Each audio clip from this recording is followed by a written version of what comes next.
अभी 1-2 रोज़ पहले राघव चड्ढा समेत राज्यसभा के 7 सांसद आम आदमी पार्टी को छोड़ के बीजेपी में चले गए और एक बड़ी राजनीतिक खबर ये है। देखिए, दर्शक जानते होंगे कि राघव चड्ढा जो थे ये आम आदमी पार्टी के उपनेता थे, राज्यसभा में डिप्टी लीडर थे और ऐसे ये पंजाब के रहने वाले हैं। इनकी पत्नी फ़िल्म अभिनेत्री है परिणीति चोपड़ा और पिछले कुछ महीनों में राघव चड्ढा की बहुत लोकप्रियता बढ़ी थी, ख़ास के मध्यम वर्ग में, क्योंकि लोगों को लगता था कि वे जनता से जुड़े मुद्दे उठाते हैं, जन सरोकार के मुद्दे उठाते हैं। जैसे उन्होंने मोबाइल कंपनियों की मनमानी के खिलाफ बोला था कि मोबाइल कंपनियां 30 दिनों के पैसे लेके 28 दिनों का रिचार्ज करती है, या जहां बैलेंस ख़त्म होता है तुरंत इनकमिंग कॉल्स बंद कर देती है। फिर जो डिलीवरी बॉयज़ होते हैं ज़ोमैटो के, स्विगी के, ब्लिंकिट के, उनकी परेशानियों की बात उन्होंने की थी। तो आम लोगों को लग रहा था कि चलो कोई एक ऐसा सांसद है जो कि आम आदमी की सोचता है। तो राघव चड्ढा की एक अच्छी खासी आप कह सकते हैं फैन फॉलोइंग बन गई थी, प्रशंसकों का एक वर्ग बन गया था। लेकिन कुछ दिनों पहले अचानक आम आदमी पार्टी ने उनको उपनेता पद से हटा दिया और सभापति को चिट्ठी लिखी राज्यसभा चेयरमैन को कि इनको बोलने का भी मौका नहीं दिया जाए।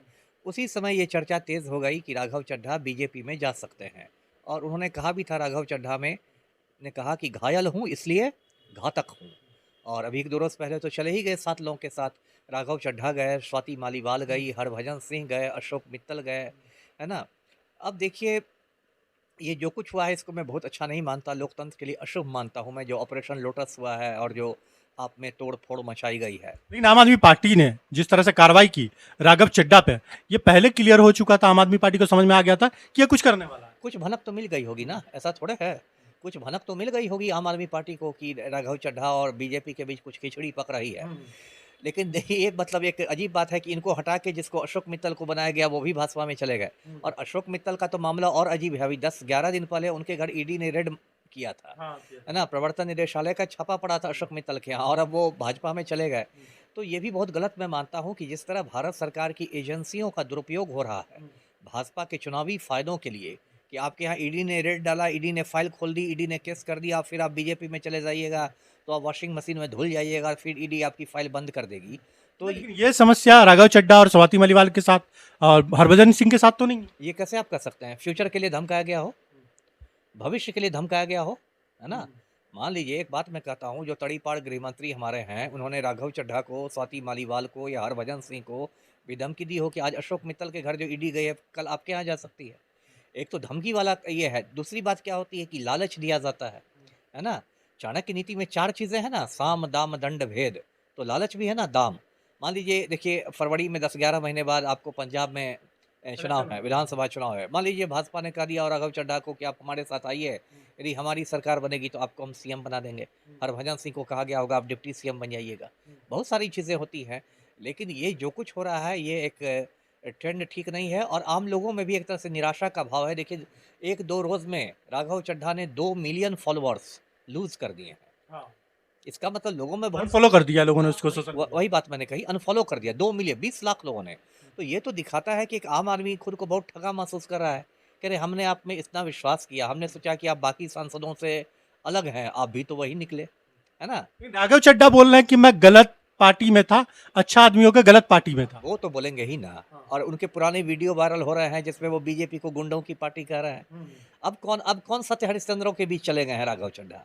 भाजपा में क्या सब सत्य हरिश्चंद्र हैं? एक से एक माफिया लोग बैठे हुए हैं। भाजपा को तो मैं राजनीतिक दल मानता ही नहीं हूँ, तो माफिया का गिरोह है। क्या राघव चड्ढा ये बात नहीं समझ रहे हैं? भले ही उन्होंने अपने लालच की वजह से अपना ज़मीर बेच दिया हो, ईमान बेच दिया हो, लेकिन जिस पार्टी में गए वो माफिया का गिरोह है। तो ये क्या बोलेंगे? तो जो कुछ हुआ वो ठीक नहीं हुआ और लोगों में रिएक्शन है ही, जिस तरह से लोगों ने उनको अनफ़ॉलो किया है और देखिए अब क्या होता है। जी। आम आदमी पार्टी के नेता बोलते हैं कि हमने कहाँ से उठा के कहाँ बैठा दिया उसको, वो तो पंचायत चुनाव लड़ने के भी लायक नहीं था। बात तो कुछ हद तक सही है ना, बात तो कुछ हद तक सही है। राघव चड्ढा की अपने में क्या पहचान थी? यदि उनको जो भी पहचान मिली राष्ट्रीय स्तर पर तो आम आदमी पार्टी की वजह से, नहीं तो वो तो कहीं पर अपना पंजाब में बैठ के लस्सी पीते रहते। तो ये बात तो सही है और उन्होंने एक तरह से पार्टी की पीठ में खंजर भोंका है। ये कोई बहुत नैतिकता वाली बात नहीं है, ये तो एक अनैतिक बात हुई। भले देखिए, अब क्या है कि 10 सांसद टोटल हैं राज्यसभा में आम आदमी पार्टी के, उसमें 7 चले गए, 2/3 से ज़्यादा। तो इन लोग पर दल बदल विरोधी कानून भी नहीं लागू होगा। ये लोग तो बच जाएँगे दल बदल विरोधी कानून से। ठीक है, आपने कानून को गच्चा दे दिया, लेकिन एक नैतिकता भी एक चीज़ होती है। ऑलरेडी लोग माँग कर रहे हैं कि भाई यदि तुम्हें शर्म हया बची हो, तुम्हारा ज़मीर ज़िंदा हो तो इस्तीफ़ा दे दो राज्यसभा से सारे के सारे 7 लोग। फिर चुनाव में जाओ, फिर नए सिरे से चुनाव में जाओ। तो ये सब तो लोग करेंगे नहीं। तो जो हुआ है इसको मैं कोई बहुत अच्छी दृष्टि से नहीं देखता हूँ। आम आदमी पार्टी के साथ ये पहली बार नहीं हुआ है। हिमाचल का चुनाव था, पूरे का पूरे हिमाचल के जो आम आदमी पार्टी के लोग थे वो चले गए थे बीजेपी में। उसके बाद गुजरात में भी कुछ ऐसा ही हुआ। हिमाचल प्रदेश में तो आम आदमी पार्टी कोई ऐसा ख़ास है ही नहीं। आम आदमी उसके पार्टी जो कार्यकर्ता था पूरे ही चले गए। हम समझ गए, लेकिन आम आदमी पार्टी हिमाचल प्रदेश में कोई ख़ास नहीं मज़बूत रखती है। वो दिल्ली में मज़बूत है, दिल्ली में तो 2 टर्म उसकी सरकार रही है, पंजाब में आज भी उसकी सरकार है। देखिए, थोड़ा बहुत सभी पार्टियों में ये उथल-पुथल चलती रहती है और कुछ हद तक केजरीवाल की कार्यशैली भी इसके लिए ज़िम्मेदार है। देखिए, केजरीवाल ने 2 बहुत सीनियर लोगों को शुरू में ही निकाल दिया था पार्टी से, प्रशांत भूषण को और योगेंद्र यादव को। ये दोनों जो थे, इन दोनों की बहुत प्रतिष्ठा है, प्रशांत भूषण की भी, योगेंद्र यादव की भी। और ये लोग आम आदमी पार्टी के संस्थापक सदस्यों में से थे, है ना? जब आम आदमी पार्टी बिल्कुल एकदम नवजात पार्टी थी, तब ये लोग उसके साथ थे। लेकिन केजरीवाल में भी कुछ क्या कहते हैं उसको, तानाशाही वाला पुट है, जिस वजह से शायद वो लोगों को नाराज़ कर देते हैं। तो ये केजरीवाल के लिए भी आत्मनिरीक्षण का समय है कि पार्टी जब आप चलाते हैं तो सब लोगों को आप साथ लेकर चलिए। लोकतंत्र में बहुत ज़्यादा तानाशाही से आप नहीं काम कर सकते। पिछले कुछ दिनों से जो देखा जा रहा है, आम आदमी पार्टी डाउन होती चली गई। देखिए, राजनीति में अप डाउन्स ये सब चलता रहता है ना? किसी समय कोई डाउन दिखता है, फिर अप हो जाता है, फिर डाउन दिखता है, फिर अप हो जाता है। ये कोई बात नहीं है। अभी केजरीवाल की भी ऐसी उम्र नहीं हुई है, वो भी राजनीति के हिसाब से युवा ही हैं और फिर वो आगे बढ़ सकते हैं। तो ये कोई बात नहीं हुई और माना जाता है कि गुजरात में अच्छी खासी उनकी धीरे-धीरे पैठ बन रही है, गुजरात में भी आम आदमी पार्टी की। और पंजाब में देखना है अगले 8-10 महीने बाद क्या होता है। मुझे तो ये लगता है कि मुख्य मुकाबला पंजाब में आम आदमी पार्टी और कांग्रेस के बीच होगा, क्योंकि भाजपा और अकाली वहाँ बुरी तरह से बदनाम हो चुके हैं। जी। जहाँ तक मैंने रिसर्च किया, पंजाब में शायद आम आदमी पार्टी कमजोर हुई है। गुजरात में थोड़ी मजबूत हो रही है, लेकिन इतनी मजबूत नहीं है कि कांग्रेस को पीछे कर दे। बीजेपी तो बहुत आगे है।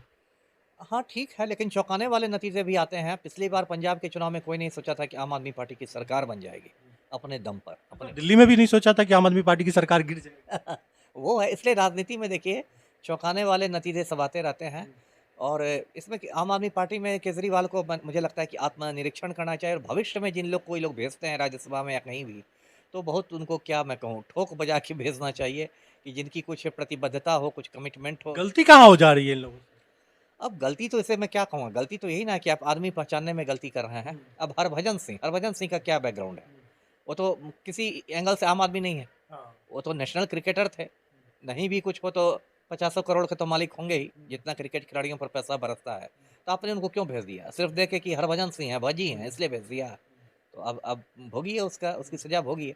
यदि आपने किसी आम आदमी पार्टी के कार्यकर्ता को भेजा रहता, जो एकदम सड़क से जाता और तो हो सकता है वो इस तरह से दगा स्वाति मालीवाल कितने अब जनता से जुड़ी हुई थी, अब पिछले कुछ दिनों से वो आम आदमी पार्टी के खिलाफ बोल रही है। नहीं, नहीं, उसने बहुत निराश किया है। बहुत जैसे कि आपको एक और याद होगा, एक समय में आम आदमी पार्टी का बड़ा चेहरा हुआ करती थी शाज़िया इल्मी। हाँ।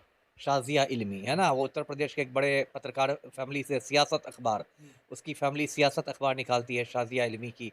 एक समय वो टीवी वो पर भी थी किरण। किरण बेदी तो सीधे बीजेपी में आ गई थी। लेकिन शाज़िया इल्मी तो एक बड़ा चेहरा थी, टीवी पर हमेशा आती थी आम आदमी पार्टी का स्टैंड लेकर। तो ठीक है, लोग जा रहे हैं, तो अब तो आम आदमी पार्टी में यही 3-4 बड़े नेता बच गए हैं। केजरीवाल हैं, मनीष सिसोदिया हैं, आतिशी हैं, संजय सिंह हैं, भगवंत मान हैं, यही लोग हैं। जी।